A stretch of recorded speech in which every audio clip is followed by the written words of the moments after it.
So in this tutorial we're going to retopologize our high poly mesh and get it ready to be baked, or at least bake it inside of a Substance Painter so we can get all of our texture maps for our low poly game asset. In the last tutorial we sculpted up this tombstone, added all these vines. We've got 4 subtools at the moment, a bunch of leaves, some vines and this gravestone. I'm going to merge these all together as one object so I can export them as my high poly mesh. So I can see that the total poly count of all 4 of these together is 5.8 million. The one I've got selected is 24,000, so that's not very high at all actually. If I frame that and zoom in a bit, you can see they're actually still quite low poly, so I could actually subdivide that again. So I press Ctrl D, and you can see they've got a little bit smoother, and that'll be better in our bake. And it still hasn't really pushed the poly count up. I might press Ctrl D again, and that's got them all to be slightly smoother again, and that's 300,000. That's probably fine for some vines, and I'll merge all of this down, now at 6 million in total. So merge down, always okay, merge down, and I merged it all together so I can export it as one high poly OBJ file. If this total had been like 25 million or 60 million, I would have had to have exported it a different way, probably as 3 high polys or a bunch of subtools that make up my high poly. I can bring more than one high poly model into Substance Painter. Cool. So before I export this, I'm going to go to the bottom of my tool menu and see this export setting. I'm going to turn it to tries. Zbrush tends to handle tries a little better when it exports as an OBJ file. I'm going to turn off groups. This exports the subgroups separately. I don't think there are any subgroups, so it probably wouldn't do anything anyway. Merge UV chords, I'm going to turn that off as well, as it's an extra calculation. Cool, so with those settings, I'm just going to go up here and hit export under tool. So export, and we'll call it Greystone High. So I've already exported this once already just before the video, but find a decent location and just call it Gravestone High, and then you can hit save. I'll just replace that one. The high was underscore, but a lowercase, but and that would matter if I was exporting multiple meshes, so I'll keep that naming convention. These exports take a little bit of time, but had I used a FBX export, it would have taken quite a lot longer because they're quite slow. But it is possible to export FBX files, and I will do that sometimes. But in this occasion, when it's a very high poly mesh, better off using an OBJ file. Probably in the newer version of Zbrush, FBXs will be better at high poly, and then I'll probably use them just because I tend to use them inside of Maya. Cool, so these orange bars take a little bit of time sometimes, like I was saying, but expect to see them often, and best to just let them carry on till the end. If you click while that's running, you'll probably just get like a grey screen, and leave it running anyway. If you click on it again, it will tell you do you want to quit, but just say keep waiting. It's worth waiting a while. Sometimes Zbrush thinks for a long time before it does some big calculations, so better to go and have a cup of tea than to give up on having to redo 10 minutes of work or whatever because you thought it crashed. Anyway, that's it. The high poly is exported. Now I need to make a low poly mesh. So usually I would try and get this into Maya so I could use quad draw to redraw the edge flow like I've shown in a previous class, but in this I'm going to try and actually get it to do the retopology, the UVs, and export it all inside of Zbrush so I can go straight from Zbrush to Painter without having to open Maya, which would be preferable. So to do that, let's have a look at our mesh. So let's turn on the poly F. You see they're all separate subtools. I'm just going to press Ctrl W, and that will make everything one subtool, so they're all the same color. I'm going to go to my geometry, and because it's 6 million polys, I kind of want to get that down straight away. So maybe I'll go to a resolution of like 456, maybe. And just hit Dynamesh with the default settings, and that'll be fine. Cool, so once that's done, it's kind of fused it all together as one shell. So all my leaves have kind of stuck themselves to the the mesh, and there's no inside faces. Well, there might be a couple. That one's got some inside faces, but just because it came a little bit far away from the mesh. But as I run a few different processes on this, it will start to get rid of those. So I'm just going to zoom back out again. I'm going to go to Z plugin at the top. If I click on this little circle, that will pop onto the side, so that's docked. What I want to do is go to Decimation Master, which you see here, and then hit Pre-Process Current. And what that's going to do is just calculate all the different point positions on our model, and after it's calculated it, I'll be able to reduce it by percentage, or to a percentage. So currently it says decimation 20%. That will leave 20% of my polygons. Currently, if I just drag this across, it says 613,000. So if I left that at, let's say, 10% of that number, and then hit decimate current, you'll see that it went down to 70,000, which is a little better. I'll turn on my poly F. The hotkey for that is Shift F, by the way, and then you can turn this on and off. But I can see that I've still got quite a lot of geometry here. This still isn't very good for a video game mesh. I guess it's still quite high poly. 70,000 is pretty high.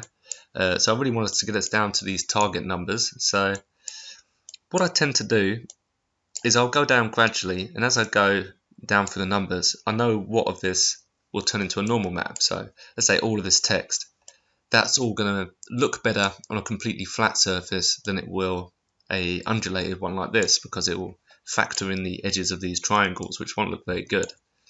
So we just want to keep reducing this down. So I'm going to hit Pre-Process Current again,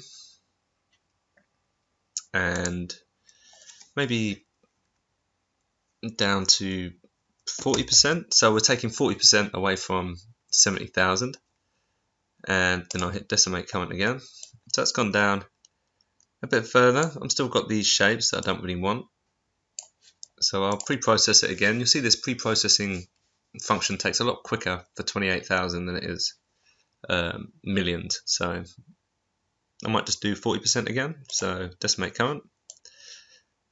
You see I'm going down quite gradually. I want to start keeping an eye on what these are doing. I might try and fuse them back together again now, because I've got less polygons. I'm still getting some weird shapes under here. There's a few sections that aren't going quite as I would like. So I'll just go back to my Dynamesh, and probably at a resolution of 200. Once the Dynamesh button's already pressed, if you hold Control and draw a little square, that'll actually run the Dynamesh again. So you can see it's just requadded it. So it's good to know that, because once you've used this once, know that it's forever active when you press Control and draw a little square, because we use that quite a lot for getting rid of masks, and sometimes instead of getting rid of a mask, you'll actually Dynamesh and fuse a bunch of stuff together, which is difficult to undo once it's done. So I'll just turn it off to make sure I don't accidentally do it again. But what that's done is just fused a few more parts together. My leaf that was earlier floating is now kind of fused to this mesh, so when I decimate it again, I'm not going to have any underside to my leaves. What I don't want is a mesh in front, a gap between the mesh and this one below it, because that won't turn into good edge flow and it won't bake very well, because it'll have an unusual shape. So now I've Dynameshed it again. I'm going to pre-process current. It'll take a little bit longer again now, because I'm back up to 156,000, but it's done. I'm going to drop it back down to something low again, maybe around 20%. Or maybe I'll just pre-process it again and drop that to even lower, maybe 6%. Nope. So that's gone quite low now. That's actually pretty decent. That's at 1,800. I might gradually get there actually. That was a bit quick. Then it's good to soften things as you go. So I'll pre-process current, and I won't go to 6. I'll go to 20 again actually. Oh, that's a bit better. It's a bit more. There's still some overhang on some of this. This one down here, I can see it's kind of overhanging.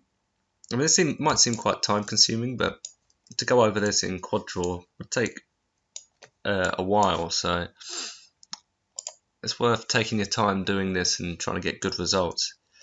For example, I could actually flatten all of these bits, and that would definitely not triangulate them. So if I hold down Shift and I draw, you'll see it relaxes those front faces. And by relaxing them, when they get recalculated in the decimation, it's going to try and make that completely flat and not add any triangles, which we'll see by going pre-process current and reduce maybe 47%. You can see it's got rid of all of that now because I softened it all out and there was no surface for it to draw around. You can see it's keeping a lot of these because there's still some surface.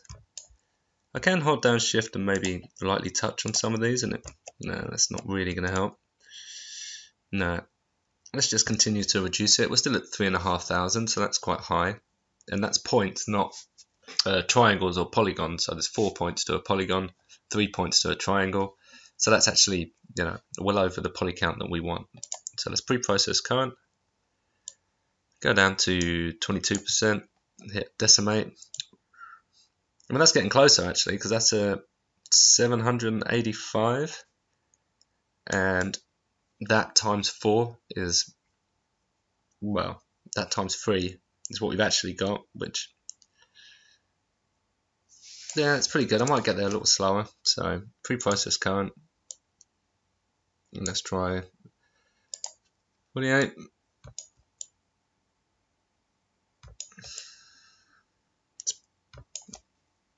The pre-process current again and go down to 26. So you can see I'm really taking my time to get down to here. I've still got some issues. This bit over here buckles a bit strangely, this bit over here. So I'll just undo that, maybe just try and smooth it out a little bit. So I'm just going to lightly tap with Shift, just smooth those points out. It's still going to get caught in the bake, just will not error in the same way as some of these might. So I'm going to pre-process current one last time, maybe take it down at 46, something like that.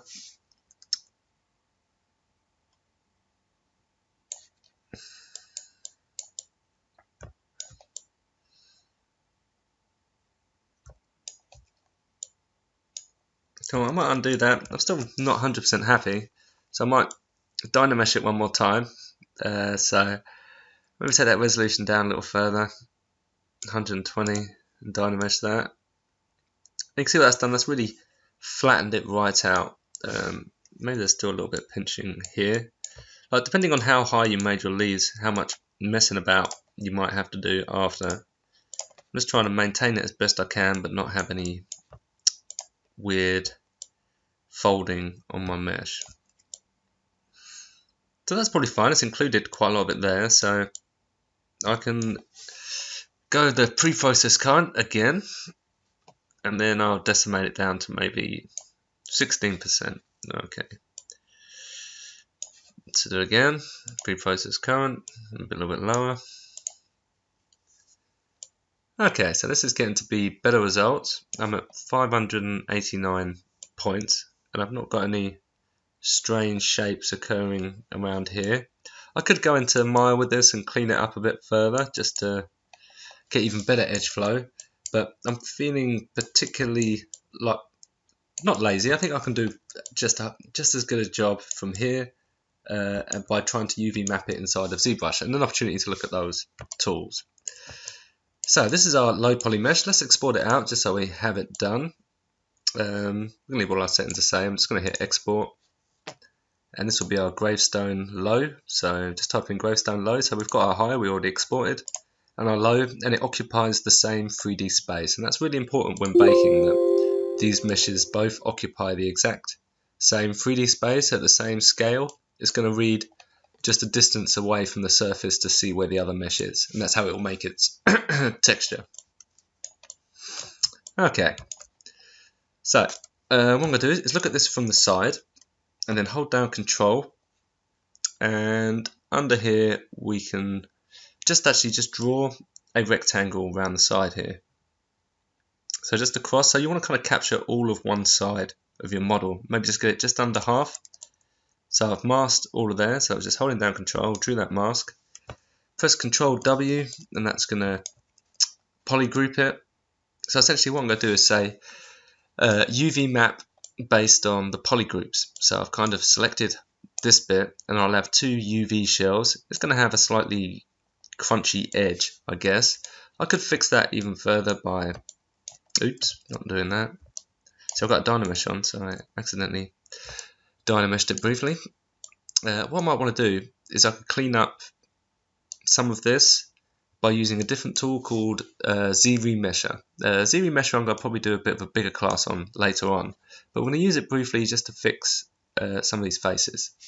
So if we click on where it says brush, press Z, you'll get to, Z modeler, and that's what we're going to use. So hold down, hover over like the face you don't want, press space, and this menu will appear. Like I'm over top a polygon action. I get a polygon action because I'm over a polygon. If I'm over an edge, I'll get an edge action. If I'm over a point, I'll get a point action. But I'm over a face, you can see it's fully red. Press space, and then I get my polygon action. I'm going to click on polygroup, and a single polygon's fine. One group ID, that's fine. Overwrite, that's fine. So if I just click on there, it's kind of made a new polygon. I kind of want to copy that one. So I should be able to pick existing if I go here. So I've got space down again. Pick existing, and then go over here, go overwrite. Then I can click on there, and it's made it the same polygroup as this bit here. So let's just pan around the edge and see which ones we might want to change back.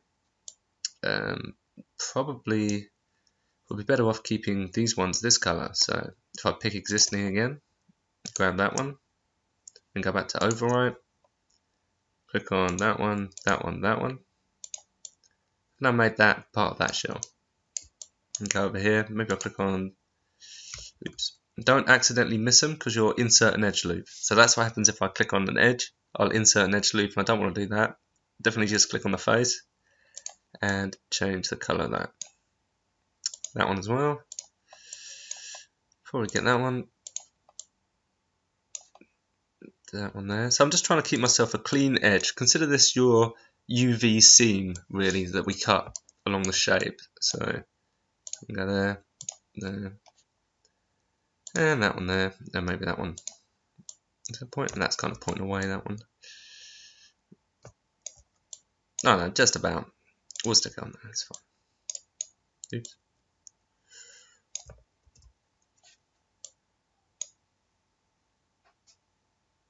And these ones.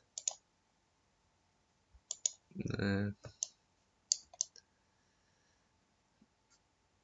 That one's probably a bit of a stretch, so I'll grab those two.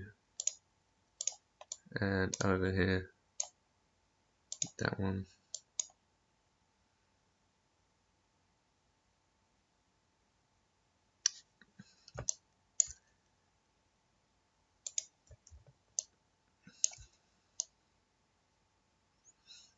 So yeah, I don't think I want that one, so I'm just going to hover over here, go pick existing again, pick the red one, go back to overwrite, and then get, oops, that face there. Which accidentally inserting edge loops is something I really don't want to do. So make sure you undo it. I don't know what I drew there, but I'll ignore it. If ever you do have a curve that's left hanging around and you want to get rid of it from maybe inserting curves at some point, you can just go to your stroke, curve functions, is it? Or curve modifiers. I'm sure there's a delete curve here somewhere. Maybe it's because I'm in this brush actually, I can't see it. Curve functions. Delete. Oh, right. Curve functions, delete. No, delete that. There you go. Still want to get that one actually, so just pick existing again. Click there. Overwrite. Cool. I've got that edge. So it's not easy to pick a clean edge from a decimation. If you'd have left it higher than 589, you'd have been there a while. So really worth going down to a good low number, or you won't be able to pick out a half decent edge for your UV seam. But I have one now. So the top. No, that's fine. Alright. Cool, so now we need to UV unwrap this. And to do that, go to your Z plugin. I docked my Z plugin, but I'll put it back where it belongs, so you know where it is. Z plugin, I'll close Decimation Master and go to UV Master. Now in UV Master you've got a few options. You can unwrap, we can use symmetry. I might turn that off, I don't need symmetry. I do need polygroups, so you can UV unwrap via the polygroups. So if I didn't have that on and I just hit unwrap, that's UV mapped my mesh. I'm going to go back to that option and hit flatten, and that's the UVs it made. Pretty ugly. It's just kind of splattered the whole thing, so it didn't find any seams at all. But if I go back to unflatten and then hit polygroups, so it'll use the polygroups as the seams, and then hit unwrap and then go back to flatten, you can see it's done a much better job. It's split them up pretty well. The edge is not too bad, it's not too choppy, and the poly count isn't too bad. The arrangement's a little bit sloppy, I guess. I'd rather arrange them a little straighter. And if I want to do that, I can just press W on my keyboard for my move tool. And let's see, Control. Oh no, if you hold down Control and then draw on the mesh, or just click on the mesh. So hold Control, just left click on your mesh, and you can isolate one. I can still rotate it the same as I can any other mesh. It's just a UV shell. So hold down Control and click on there, and rotate it across. So one of the new features in the next versions of Zbrush is to be able to sculpt on these UV shells as well. So if we split the shells up, you'd be able to sculpt over the top of them, which would be really useful. I don't know how many polygons it will be able to handle before you can split it up into a half decent UV shell, but it'll be an interesting tool to play with. As you can see, I'm just arranging these slightly tidier. I still want to get a decent resolution, so I don't mind scaling this one. This one feels a little smaller, but I guess this one's got the outer edge, so they were probably proportional. Sometimes I eyeball things, just if I feel like they look off, but that's starting to look pretty good. And try and use the most of your UV shells. I really hate seeing wasted space. I would still probably add another object to this that I could fill in this space, whether it be a little stone or rock or something, but better to use it than to not use it, and you might just use that rock for something else. So anyway, that's a half decent arrangement, so I'm going to keep that. I'll go back to my Z plugin and unflatten it. Z plugin, unflatten. Cool, and that's it. So we've retopologized our mesh. It's triangulated, but that isn't a real big problem. I mean, it doesn't really like big long triangles like this, and I would clean it up a little bit. Certainly if I was having performance issues, I'd try and quad it out a little better, but for something in a hurry, I'm not really going to complain about this. If I saw it in someone's portfolio, yeah, why not? It shows that I've built it pretty quickly to some degree. So anyway, let's just export this as our low poly. So export gravestone low, and we'll replace that. So this is our UV mapped ready to go mesh. I can just exit this. You could save it if you wanted to. Probably a good idea because you don't have to lose work. I think mine auto save, but I don't know. It wouldn't take very long to do again. I'll kind of slow down as I'm talking more than I am working. But anyway, let's open up a Substance Painter.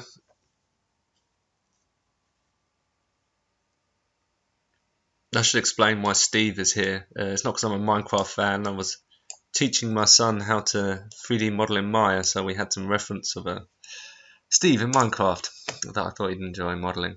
He built the head, Steve's face. He might finish the body eventually and then come present it in class with one of your presentations. Anyway, so I'm inside Substance Painter, so I'm just going to go File, New, and select my Tombstone Low. It was an OBJ file, that's what I was exporting, so these are from a earlier version FBXs, but these two are the OBJs. So I want Greystone Low, which is the one we made. Everything else can stay the same. Unreal Engine 4, 2K, whatever it was. Cool. So that's not too bad. It's kind of handled the smoothing groups as well. Maybe a little bit of strangeness at the bottom there. I'd probably recommend taking this into Maya and just going mesh display, soften edges, because it looks like I've got a little crease down the side there, so I should really soften the mesh. But I'm not going to, just for this tutorial. But you could do that. So open it in Maya and smooth edges. I might have, if I remeshed it another time, gotten that crease away. Hopefully it won't be too obvious on the bake, but it shouldn't be. If I just go to bake mesh, so you'll see it under your texture set settings, bake mesh, select your high poly mesh under this little folder, so Gravestone High, and that's loaded into here. We made an ID map because we did that vertex color, so the vertex color when we painted the leaves green and the vine brown. You do need to click on ID to operate that, so now you can see it says vertex color. I could use stuff like the IDs, so polygroups inside of Zbrush, or material color would be if I used Lamberts, so just colored shaders. So in here, this is the reading distance it will read away from the original mesh. I tend to leave this on default until I feel I need to make it bigger. So if it doesn't capture the edge of the ivy, for example, I would make this bigger so it did capture it, but I'm sure it'll be fine. I tend to crank up the anti-aliasing, probably just 4x4 is fine. 8x8 will be marginally better, but it will take a lot longer, so I'd rather just leave it. I'll leave it at 2K. You can see I'm being quite confident in baking it at high settings the first time, but only because I'm pretty sure it'll work. Usually we want to do just the normal map and do it at like a 512 or something, and then you'll see if there's any errors, and if there's errors, you can fix them. But I'm just going to hit bake default map with these settings and wait. I'll probably pause the video for a sec just because this will take a little bit of time, and then I'll start it again after so you can see the result. And there we go. It did take a while, but probably about 7 minutes maybe, so that was quite a bit of time for a bake, but the quality is pretty decent, as you can see. It's picked up most of the detail that we had to sculpt. There's not any obvious seams anywhere in the model. I could have spent a bit more time finessing some stuff. Looks like I clipped off a little bit there. Some things you can just paint out, other things you might want to rebake. But I'll say it's only taken about about an hour and a half to do all the way through, so quite a quick process. I could have spent a lot more time on the leaves and various other parts. But let's have a little look at how the maps work that I put on there. So up here we've got material, or actually I can do it in here, material. Let's look at normal plus height plus mesh, and you can kind of see the quality of the normal maps that have been generated. I can look on this map as well. You can see they're pretty crisp. Most lines are good. Not any stretching or warping or any problems with the UVs. Maybe I could have pulled them down a bit further, but I'm going to bury this in the mud slightly anyway, so you're not going to see the very bottom. What are the maps got done? We can look at, obviously there's none of these maps yet because we haven't done any color maps or anything like that. If I pan down here a bit, we can look at ID map. So our ID map was the vertex color that we applied inside of Zbrush, and you can see that's come through on our model. I could assign this as a base color if I was doing poly painting inside of Zbrush, so actually painting lots of color. I could then apply this ID map as my base color, and that would take that painted information. But the way we're going to use it, so if I go back to the base color, oh, not base color, go back to the top and just go to material and get you back to where you were. If I want to use those ID maps, I'll just go to my layers. I'll add a new layer. Let's just say a grey layer, I'll get rid of the height. I'll keep the roughness and turn off the normal. Keep the metallic, and I'll just do the surface roughness. So probably wouldn't be very rough. Certainly wouldn't be very metallic. So probably quite the opposite end. Everything has a little bit of roughness. Oh, we'll just go away. That's right, that's quite matte. I'll add another layer, maybe like a dirty layer to go over the top, so just like a black. This one I'll get rid of the roughness, the metallic, normal and the height, and just leave the colour. So I've got kind of a dirt. If I open up this window a bit, you've got some smart masks. I could probably drag that one on, maybe one for dust occlusion. What's that going to look like? So if I just drag it from here and drop it on that fill layer, see, it will just pick out the little cavities, so it's got, just kind of reinforces some of that shape. I could play around with the opacity of that.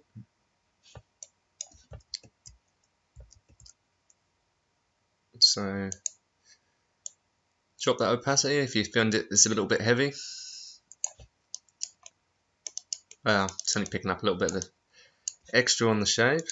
Maybe I'll try a better mask actually. Let's delete that one. So I can right mouse on a mask and just go remove mask, and maybe find a better one. It's got a bit more. What's it gonna do? It's pretty dirty. Let's Control Z. I'm just gonna play around with these, but I'm just trying to preview. Edges strong, that'll probably do. And yeah, I'll just lower the opacity on that, and that just picks up some of the shape. Anyway, ID maps. So for an ID map, I'll just add a new layer, hit my base color, change that to maybe the brown for the twiggy bit, the vines. Yeah, and I probably don't want any roughness or metallic or normal or height. And I can right mouse on the layer and go to add mask with color selection. And then with that done, you'll see in your properties you've got pick color. I'll click pick color, and if I pick a bit on the brown, it'll just fill that part, so that saves me having to paint that chunk in. I can just use those ID maps to color things. So let's add a green layer, or whatever color you want your leaves. I guess we could be doing autumn. I think I've seen that. So kind of a low saturated brown, I guess.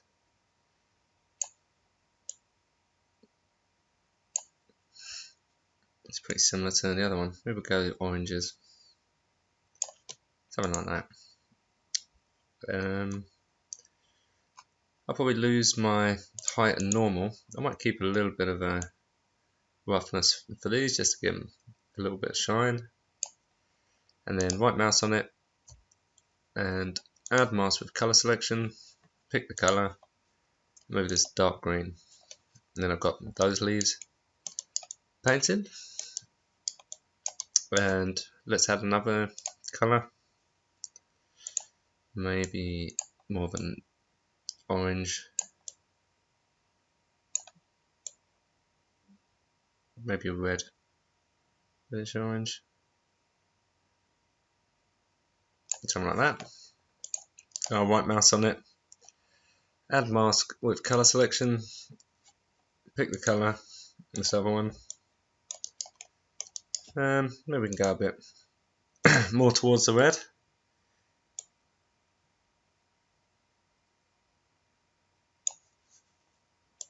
Maybe this other one could be a bit. Well, you can kind of see how the ID maps work. I'm just playing around now with different colours.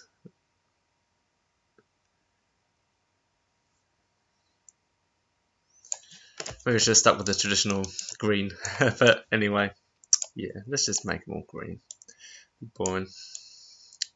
But not boring. It looks like the reference, and we should to some degree stick to our reference, but That's a nice thing about Paint is we can just change our mind. I could do an autumn one, then a someone, but some variation just in the colours. I could probably mask these inside of Unreal and have them change per asset, I guess. I might kill off the roughness height and normal on that one. There we are. Cool, so that's how you can bake your mesh and use the ID maps to get started. And that's going to finish this tutorial.